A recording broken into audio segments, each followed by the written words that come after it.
નમસ્કાર મિત્રો, કૂતરાનું રડવું શુભ કે અશુભ છે તે પ્રશ્ન ઘણા સમયથી લોકોમાં ચર્ચાનો વિષય રહ્યો છે. ઘણા લોકો જ્યારે રાત્રે કૂતરાનું રડવું સાંભળે છે ત્યારે તેઓના મનમાં ડર અને શંકા ઊભી થાય છે. આ માન્યતા ખાસ કરીને પરંપરાગત સમાજમાં વધુ જોવા મળે છે. જૂના સમયમાં લોકો માનતા હતા કે કૂતરા પાસે કોઈ ખાસ શક્તિ હોય છે. તેઓ માનતા હતા કે કૂતરા અદૃશ્ય શક્તિઓને જોઈ શકે છે. આ કારણે જ્યારે કૂતરું રડે ત્યારે કોઈ અજાણી ઘટના સાથે જોડવામાં આવતું હતું. ઘણા લોકો માને છે કે કૂતરાનું રડવું અશુભ સંકેત છે. તેઓ કહે છે કે આ કોઈ દુર્ઘટના અથવા દુઃખદ ઘટનાનો ઇશારો હોઈ શકે છે. ખાસ કરીને જ્યારે કૂતરું ઘરના આગળ ઊભું રહીને રડે છે ત્યારે લોકો વધુ ડરી જાય છે. કેટલાક લોકો તો તેને મૃત્યુ સાથે પણ જોડે છે. તેઓ માનતા હતા કે કૂતરું રડે એટલે આસપાસ કોઈ મૃત્યુનો સંકેત મળે છે, પરંતુ આ માત્ર માન્યતા છે. તેઓ કોઈ વૈજ્ઞાનિક આધાર નથી. વૈજ્ઞાનિકની દૃષ્ટિકોણે જોવામાં આવે તો કૂતરું રડવું એક સ્વાભાવિક વર્તન છે. કૂતરા અવસર દ્વારા લોકોને વ્યક્ત કરે છે. તે તેમના માટે એક પ્રકારની ભાષા છે. કૂતરા સામાજિક પ્રાણી છે. તેઓ જૂથમાં રહેવાનું પસંદ કરે છે. જ્યારે તેઓ એકલો પડે છે ત્યારે રડવાનું શરૂ કરે છે. ક્યારેક કૂતરું પોતાના માલિકને યાદ કરીને રડે છે. તે એકલતાના દુઃખનો પ્રતીક છે. આને કારણે માનવ લાગણીઓ સાથે પણ સરખાવી શકીએ છીએ. કૂતરાની સાંભળવાની શક્તિ ખૂબ જ તેજ હોય છે. તેઓ એવા અવાજો સાંભળી શકે છે કે જે માણસ નથી સાંભળી શકતા. સાયરન અને ઊંચી અવાજોમાં થાય છે. આવા અવાજો તેમને અસ્વસ્થ બનાવે છે અને તેઓ હાઉલિંગ દ્વારા પ્રતિસાદ આપે છે. આ કારણ ઘણા કૂતરાઓ અચાનક રડવા લાગે છે. ઘણા લોકો અશુભ માને છે, પરંતુ હકીકતમાં તે માત્ર અવાજની પ્રતિક્રિયા છે. તેમાં કોઈ અજાણી શક્તિનો સંબંધ નથી. ક્યારેક કૂતરા દુઃખ અથવા ઈજાના કારણે પાપમાં રડે છે. જો કૂતરું વારંવાર રડે તો તે બીમારી હોઈ શકે. આવા સમયે ડૉક્ટર પાસે લઈ જવું જોઈએ. કૂતરા પોતાની જરૂરિયાત જણાવવા માટે પણ રડે છે. તે ભૂખ્યા હોઈ શકે અથવા પાણી જોઈએ હોઈ શકે.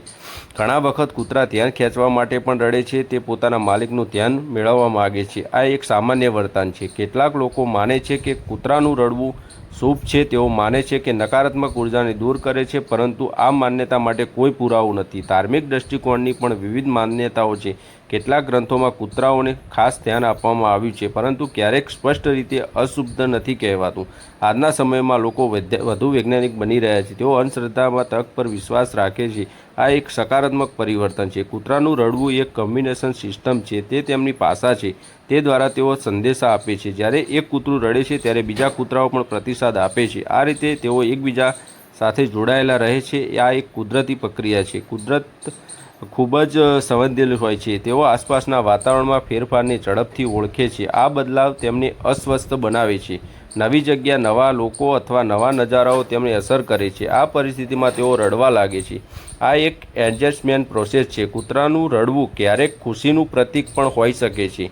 જ્યારે તેઓ પોતાના માલિકને જોઈને ઉત્સાહિત થાય છે ત્યારે પણ તેઓ અવાજ કરે છે. આથી દરેક રડવાનું અર્થ અશુભ નથી હોતું. તેની પાછળ અલગ અલગ કારણ હોઈ શકે છે. આને સમજવાની જરૂર છે.